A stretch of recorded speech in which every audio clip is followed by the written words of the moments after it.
क्या है आध्यात्म? दर्शन, चिंतन धारा, विद्या या संस्कृति की परंपरागत विरासत। आध्यात्म दर्शन यानी जीवन का शाश्वत सत्य।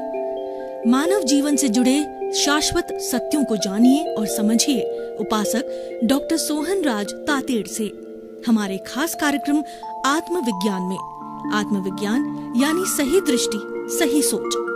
भाई और बहनों, मातृशक्ति को नमन। स्टूडियो में आपका हार्दिक स्वागत है, अभिनंदन है, सत्कार है। आत्मविज्ञान, साइंस ऑफ द सोल कार्यक्रम के केंद्र में आत्मा है और आत्मा हमारा अस्तित्व है। आत्मा है तो हम हैं और हमारे भीतर से आत्मा चली गई तो राम नाम सत्य है। यानी जो हमारा अस्तित्व है वह अस्तित्व क्या है, कैसे बनाए रखना है, उसको पहचाना मैं कौन हूं। इसकी पहचान करने के लिए हमने आत्मविज्ञान कार्यक्रम प्रारंभ किया है और जिसने मैं कौन हूं इसका परिचय कर लिया, उसने संपूर्ण विश्व का ज्ञान प्राप्त कर लिया, वो मुक्ति को जा सकता है। ये सारा कार्य जो है हम अलग अलग विषयों के माध्यम से आत्मविज्ञान कार्यक्रम में आप तक परोसते हैं। तो आज का हमारा बहुत ही छोटा सा सुंदर सा शब्द है, वह है कुदरत। कुदरत कहते हैं नेचर को, प्रकृति को, पर्यावरण, वर्ल्ड, कॉस्मोस, ब्रह्मांड और एनवायरनमेंट, कुछ भी कहिए, सारी कुदरत है। और हर प्राणी 84 लाख जीवा योनि उत्पत्ति स्थान है और जीवित प्राणियों की संख्या, आत्माओं की संख्या असंख्य अनंत है। जो लोग मैथमेटिक्स के स्टूडेंट है वो जानते हैं इन्फिनिटी की गणना नहीं की जा सकती है। यानी असंख्य प्राणी जो है, एकेंद्रिय, द्वेंद्रिय, त्रिएंद्रिय, चतुरेंद्रिय, पंचेंद्रिय, नर गति, तिर्यंज गति, मनुष्य गति, देव गति, और अगर मुक्त हो गए तो मोक्ष भी उसी नेचर में आता है, उसी कुदरत में आता है। यानी कुदरत सबका मालिक है, नेचर सबकी माँ है, सबको जन्म देने वाली है। कुदरत से ऊपर कोई नहीं है। आज का इंसान क्या करता है, वो कह रहा है कि प्रकृति मेरी जेब में है, इसीलिए उसने प्रकृति का दोहन किया। उसने पृथ्वी का दोहन करके 10,000 20,000 मीटर तक गहराई में जाकर के पेट्रोलियम और कई प्रोडक्ट्स निकाले और जो इस पृथ्वी माँ का कितना दोहन किया, जल को, स्टोरेज को समाप्त किया और उसके बाद के अंदर हीरे, पन्ने, माणक, मोती, मार्बल, सब चीजों को पृथ्वी माँ की गर्भ से निकाला। तो माँ जो है खोखली हो गई, वो बोखलाने लग गई और उसने झटके दिए, सुनामी आया, अकाल आया और अतिवृष्टि, अनावृष्टि, और आज ये कोरोना वायरस भी उसी की देन है। हम अप्राकृतिक हो गए, कुदरत की अवहेलना करने लग गए, कुदरत को मां नहीं समझते हैं और कुदरत के हम मालिक हो गए, कुदरत के गवर्निंग करने वाले गवर्नर हो गए। तो कुदरत हमको झटके दे रही है और आज कोरोना का जो आतंक है पूरे विश्व में फैला हुआ है, इसका कारण क्या है? कुदरत को चैलेंज करना, कुदरत की अवमानना करना, कुदरत के नियमों का पालन नहीं करना और कुदरत से अपने आप को बड़ा समझना, सुपीरियर समझना, उसी का परिणाम है। ये माँ के द्वारा बच्चे को दिया गया पनिशमेंट है। जब कभी भी अति हो जाती है तो माँ बच्चे को पनिशमेंट देती है और पनिशमेंट भी ऐसा देती है कि उसको मारती नहीं है लेकिन उसका सुधार करती है। तो कोरोना आया है तो भाई और बहनों, हम सुधर जाना चाहिए। हमारी जो लाइफ स्टाइल है उसको बदलना चाहिए। पूर्व की हमारी वेदों, उपनिषदों की, गीता के समय की जो लाइफ स्टाइल थी कि पृथ्वी, ये जो सारा ब्रह्मांड है, कुदरत है, ये 5 मूलभूत तत्वों से बना हुआ है। पृथ्वी, जल, अग्नि, वायु और आकाश, इन सब के देवी देवता होते थे, उनकी पूजा की जाती थी, समय समय पर उनकी उपासना की जाती थी। हमारे वेद उसी से भरे पड़े हैं, उपनिषद, गीता, आरण्यक, हमारे जो त्रिपिटक और आगम है, सब है वो हमारे इस नेचर माँ की उपासना के लिए बने हुए हैं। तो वही ये कुदरत है। और ये कुदरत पंचभूतात्मक जैसा मैंने बताया, और इन 5 भूतों से कोई भी जीवित प्राणी को ये नेचर माँ जन्म देती है और 5 भूतों से उसका पालन पोषण करती है। और जब उसका आयुष्य कर्म समाप्त होता है तो वह 5 भूतों वाला शरीर है, इस 5 भूतों में विलीन हो जाता है। पृथ्वी पृथ्वी में, जल जल में, अग्नि अग्नि में, वायु वायु में और आकाश आकाश में विलीन हो जाता है। और ये पूरी सृष्टि नेचर माँ एज इट इज होती है। नेचर माँ का एक कण भी, एनर्जी का एक छोटा से छोटा जो है वो मीटर भी जो है वह खर्च नहीं होता है। वो ट्रांसफॉर्मर हो जाता है कि ठोस द्रव में बदलता है, द्रव गैस में बनती, गैस वाइब्रेशन बदलती है। अलग विषय में उसमें नहीं जाना चाहता हूँ। मैं तो कह रहा था कि इस ब्रह्मांड को जो है हम कुदरत कहते हैं, तो इस कुदरत माँ की हमें अवहेलना नहीं करनी चाहिए। कुदरत माँ कहती है कि सबको जन्म मैं देती हूँ। कैसे जन्म देती है हम आपको बताते हैं। मनुष्य को लीजिए तो मनुष्य का जन्म कैसे होता है कि माँ का अंडज होता है और पिता का शुक्राणु होता है। इंटरकोर्स के समय में जब शुक्राणु और अंडज मिलते हैं तो ये 2 जो है शेल्स होती है, 2 आत्माएं होती है, ये फ्यूजन करके और एक तीसरी नई शेल को पैदा करती है। दोनों समाप्त हो जाती फ्यूजन से, और तीसरी जो आत्मा जन्म लेती है वो भ्रूण कहलाती है, वो एम्ब्रियो कहलाती है। और उसके कर्म अलग है, उसमें आत्मा अलग है। और जो 2 पहले शुक्राणु और अंडज थे उसके कर्म अलग थे, उसके जो है वो अलग चीजें थी। जो नया एम्ब्रियो बना है वो धीरे धीरे माँ के गर्भ में डेवलप होता होता 9 महीने के बाद बाहर आता है। ये तो मैंने एक उदाहरण दिया। इसी तरह से इस पृथ्वी के अंदर जो जन्म लेने वाले कई तरह समूर्छम जन्म होता है, एक इंद्रिय, द्विंद्रिय, त्रिइंद्रिय, चतुरेंद्रिय तक जो है ये समूर्छम जन्म होता है। वो समूर्छम जन्म कैसे होता है कि वो वायुमंडल, आर्द्रता, टेम्परेचर, सर्दी गर्मी, ऐसा जब वातावरण बनता है तो इसमें एक इंद्रिय से चतुरेंद्रिय तक के बहुत से जीव पैदा होते हैं, ग्राफ्टिंग से पैदा होते हैं और हमारे जेनेटिक इंजीनियरिंग से पैदा होते हैं। इसीलिए बरसात के समय में ऐसा वायुमंडल, ऐसा वातावरण बनता है तो असंख्य जीव जो है वो हमारी इस धरती के ऊपर जो है चलने फिरने लग जाते हैं, हमको साफ दिखाई देते हैं। टिड्डी दल होता है, वह गर्मी के अंदर इस पृथ्वी को फोड़ करके बाहर निकल जाए, गर्मी के अंदर पृथ्वी के अंदर रहता है। जब ठंडक होती है तो वह जमीन फोड़ करके बाहर निकलता। कई जीव जंतु जब ठंडक होती है तो बाहर निकलती है। समूर्छम जन्म कहलाता है। और एक अंडज जन्म होता है। ये सब मैं बात क्यों कह रहा हूँ, ये नेचर से जुड़ी हुई है, कुदरत से जुड़ी हुई बातें। अंडज होता है वो अंडे में से पैदा होता है। चिड़ी है और आपका कौआ है, कोयल है और जो है आपका कबूतर है, ये अंडज है।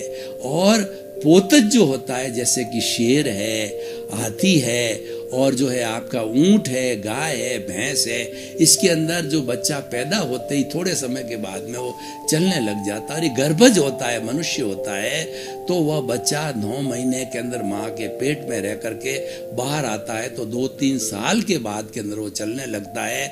उसके सारे ऑर्गन्स है, टिश्यूज है और सिस्टम है, डेवलप होते हैं, बुद्धि डेवलप होती है, मन बुद्धि चित्त अहंकार डेवलप होता है।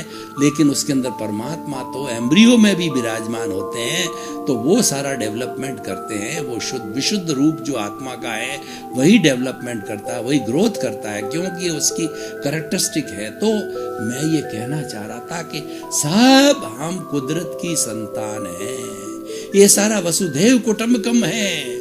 वसुधैव कुटुंब का अर्थ मतलब whole world is a single family.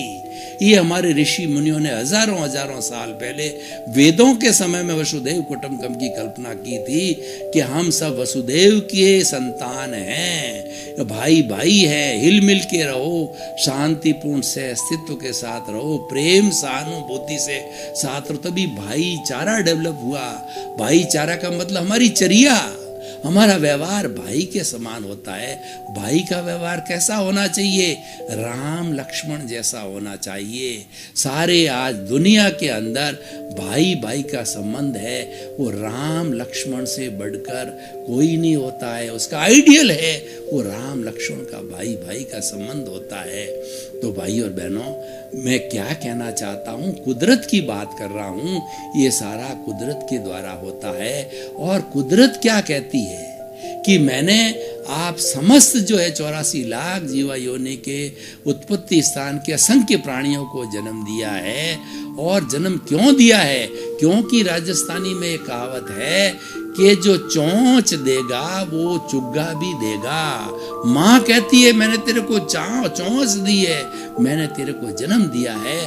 तो कोई भी माँ जब बच्चे को जन्म देती है तो ये जिम्मेवारी लेती है कि जब तक वह पैरों पर खड़ा नहीं होगा, जब तक वह जो है अपना आप होश नहीं संभाल लेगा, तब तक मैं उसकी परिचर्या करें। इसीलिए हमारे ग्रस्त जीवन के अंदर माता पिता का दायित्व होता है बच्चे को पाल पोस कर निष्काम कर्म की भाषा से बड़ा करके उसको ग्रस्त के अंदर ब्याह शादी करके उसको व्यापार नौकरी करा के जब वो संपूर्ण रूप से पैरों पर खड़ा हो जाता है तब माता पिता उऋण हो जाते हैं, उनकी जिम्मेवारी समाप्त हो जाती है। उससे पूर्व तो ये नैतिकता की जिम्मेवारी है।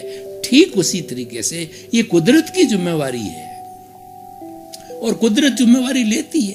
कुदरत तो ये कहती है कि मेरे पास में संपूर्ण भरपूर प्राणी के लिए रोटी कपड़ा मकान शिक्षा चिकित्सा की मूलभूत सुविधा मेरे पास उपलब्ध है। All the needs which are required by a person is there is a plenty of these all things are with me. I am ready to give to you। वो 5 भूतों के रूप में देती है, पृथ्वी जल अग्नि वायु और आकाश। और इससे कन्वर्ट होकर के हमारा भोजन है, हमारे जितने भी सुविधाजनक चीजें इन 5 भूतों के समुच्चय से ही आती है। ये अलग विषय है, मैं उसमें नहीं जाना चाहता। तो हमारी माँ क्या कहती है वो समझना है। माँ ने एक सिद्धांत दिया नीड और ग्रीड का। उसने बेसिक तौर पे अगर अभी तो क्या है 1 या 2 संतान होती है, पुराने जमाने में 1 डजन संतान होती थी। तो उस समय में क्या था कि माता पिता पढ़े लिखे भी ज्यादा नहीं होते थे और उस वक्त इनकम के सोर्स भी लिमिटेड होते थे। तो बेसिक उनकी जो रिक्वायरमेंट्स होती थी वो फुलफिल करते थे, इसलिए बच्चे बड़े योग्य होते थे, बिगड़ते नहीं थे। आज संतान 1 या 2 होती है और माता पिता के इनकम भी बहुत ज्यादा है, तो वो उसको 50,000 का मोबाइल दे देते हैं, 10 लाख की कार दे देते हैं, उनको अच्छा बंगला दे देते हैं, उनको घूमने फिरने खाने पीने की छूट दे दी जाती है। तो वो बच्चे बिगड़ गए। फिर कहते हैं इनमें संस्कार नहीं आते। संस्कार में आने के लिए नीड पर जाना पड़ेगा। हमने आजकल क्या है ग्रीड पर चले गए। भगवान कृष्ण ने भगवान महावीर ने क्या कहा कि नीड के लिए आप स्वतंत्र हो, जायज हो, उन्होंने अनुव्रत दिया और ग्रीड को वर्जित किया गया। ग्रीड लालसा है, ग्रीड तृष्णा है, ग्रीड लोभ है और वही डुबाने वाला है। जो हमारा राग द्वेष का मूल शत्रु है वह लोभ है, वो ग्रीड है। जो महात्मा गांधी ने क्या कहा कि ये मूलभूत आवश्यकताओं की पूर्ति के लिए आप कोई भी अतिरिक्त कार्य करते हो, ग्रीड है। ग्रीड कैसे? आपको 1 मकान की आवश्यकता, आपने 10 मकान खड़े कर लिए और आपको खाने में 5 आइटम चाहिए, आपने 50 आइटम बना दिए। आपको कपड़े 1 साल में 5-10 ड्रेस चाहिए, आपने 100 ड्रेस सिलवा दी। और रोटी कपड़ा मकान शिक्षा जो है, आपको मूलभूत शिक्षा जितनी चाहिए उतनी है। तो इस तरीके से आज व्यक्ति अवहेलना कर रहा है। और माँ क्या कहती है, कुदरत क्या कहती है कि सब की जिम्मेवारी मेरी है, लेकिन मानव इतना ग्रीडी हो गया है कि आदमी की जो है आकांक्षाएं, तृष्णा, लालसाएं आकाश के समान अनंत है। एक व्यक्ति को पूरी नेचर माँ दे दी जाए, पूरा ब्रह्मांड की संपत्ति दे दी जाए तो भी नहीं धापता है। इतना बड़ा लोभी हो गया है कि मुझे और चाहिए। तो वह पॉसिबल नहीं है, वो सारा ग्रीड कहलाता है और वह नेचर नहीं कर सकती। क्योंकि वो कह रही मेरे को सबका भरण पोषण करना है, मुझे किसी के साथ भेदभाव नहीं रखना है, ये मैं विषमता असमानता नहीं कर सकती। ऐसे लोभी व्यक्ति होते हैं वो लोग जो उनका जीवन बहुत छोटा होता है और वो जीवन का दुरुपयोग करते हैं, वो कर्मों का बंधन करते हैं और माँ की अवहेलना के कारण वो नरक और तिर्यंच गति के अंदर जाते हैं। तो मैं क्या कहना चाहता हूँ आज कुदरत एपिसोड के साथ में, ये बड़ा एलाबोरेट विषय है। हमें पुराने वेदों के समय के अंदर इनकी उपासना की जाती थी, इनकी पूजा की जाती थी, इनको नतमस्तक हुआ जाता था क्योंकि वो हमारे हितैषी है। मैं पेड़ पौधों की बात करूं तो हमारे पेड़ पौधे हमको ऑक्सीजन देते हैं और पीपल का एक ऐसा पेड़ है जो 24 घंटे ऑक्सीजन छोड़ता है। सारे पेड़ ऑक्सीजन छोड़ते हैं, कुछ दिन में छोड़ते हैं, रात में नहीं छोड़ते हैं, लेकिन जो पीपल है 24 आवर्स ऑक्सीजन देता है और ये सिंथेसिस के माध्यम से सारे पेड़ पौधे हमारी दूषित कार्बन डाइऑक्साइड जो हम नाक से छोड़ते हैं, फैक्ट्रियों से आती है और अलग अलग जगहों से जितने भी कार्बन डाइऑक्साइड कॉस्मॉस में है वो अपना भोजन बनाते हैं पेड़ पौधे।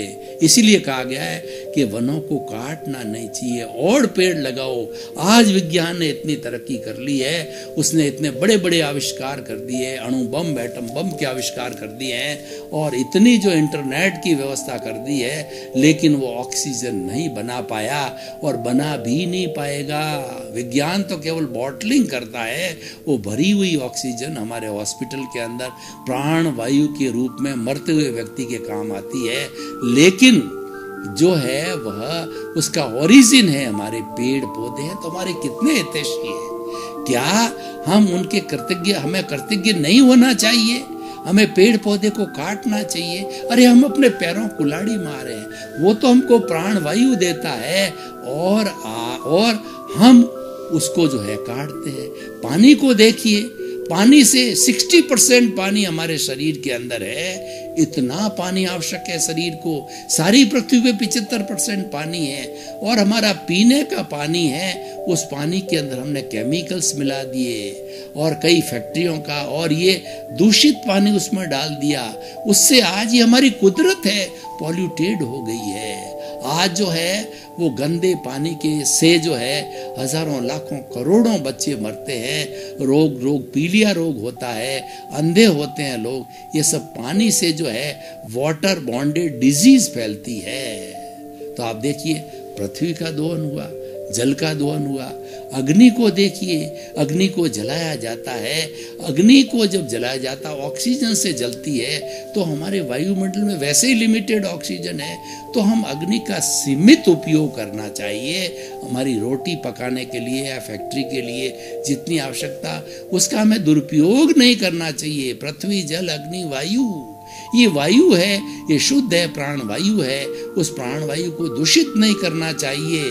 इसमें अलग अलग कार्बन डाइऑक्साइड, नाइट्रोजन और भी और गंदी गंदी गैसें छोड़ करके आकाश को पॉल्यूट नहीं करना चाहिए। तो मैं क्या कहना चाह रहा था कि कुदरत को जो है मैंने डिफाइन किया, उसके कॉन्स्टिट्यूट्स को मैंने डिफाइन किया। तो ये बेसिक कॉन्स्टिट्यूट्स है, पृथ्वी जल अग्नि वायु है, Those should not be polluted।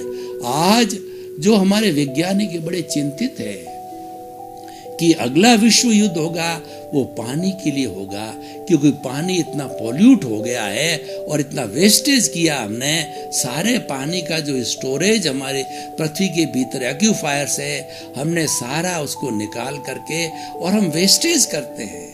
शुद्ध पानी जो हमारा पीने के काम आता, हमें स्नान के अंदर 1 बाल्टी की जरूरत होती है, 10 बाल्टी पानी गिराते हैं। और हमने हमारी सुविधा के लिए आज अल्ट्रा मॉडर्न जो टॉयलेट्स बनाए हैं, कितना कितना पानी उसमें जाता है। गार्डन के अंदर कितना कितना हमारा पीने का पानी जाता है, कितना कितना पानी हम वेस्ट कर रहे हैं। अगर हम ऐसे ही वेस्ट करते रहेंगे तो हमारी अगली जनरेशन को पीने को पानी नहीं मिलेगा, तो वो पंगु बनेगी, नपुंसक बनेगी और उसकी उम्र कम कर। समय आने वाला है, धीरे धीरे आयु घट रही है, स्वास्थ्य घट रहा है, प्रतिरोधात्मक शक्ति घट रही है। इस बात के संकेत है कि हमने कुदरत को पॉल्यूट किया। ये पॉल्यूट किसने किया? अब देखिए, दूसरा प्रश्न ये आता है कि हमारे सृष्टि के अंदर 84 लाख जीवा योनि में सबसे उत्कृष्ट, सबसे सुंदर जो व्यक्तित्व है वह मनुष्य है।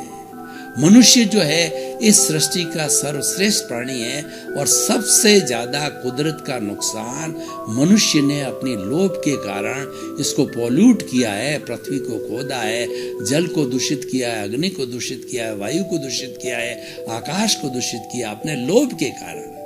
वह बड़ा पैसे का संचय करने के कारण जो है उसका कारण उसका लोभ है, आकांक्षा है, लालसा है, तृष्णा है, ग्रीड है, उसके कारण किया है। तो ये मनुष्य ही जितना खराबा कर रहा है उतना कोई भी प्राणी नुकसान नहीं कर रहा है। दूसरे प्राणियों को देखिए, वो प्राणी इस कुदरत का बहुत कम नुकसान करते हैं। गाय को देखिए कि गाय को जब भोजन की आवश्यकता होती है तो कुछ जो है हमारे जो घास फूस के बूटे होते हैं ऊपर ऊपर से घास खा जाते, उसको जड़ से नहीं उखाड़ती है। व्यक्ति तो पेड़ पौधों को जड़ से उखाड़ करके समतल करके अपना खेत बनाता है, रोड बनाता है और क्या क्या बनाता है, अटालिकाएं खड़ी करता है, भगवान जाने क्या क्या करता है। तो पशु पक्षी ने बहुत कम, वो तो बेचारे प्राकृतिक नियमों की पालना करते हैं, तब माँ उनका संरक्षण करती है।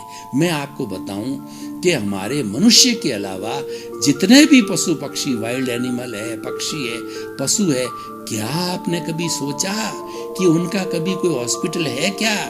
हमने वेटरनरी हॉस्पिटल बनाए तो कितने पशुओं की हम वहां पे जो पट्टी, मरहम पट्टी करते हैं, खाली नाम मात्र के हैं।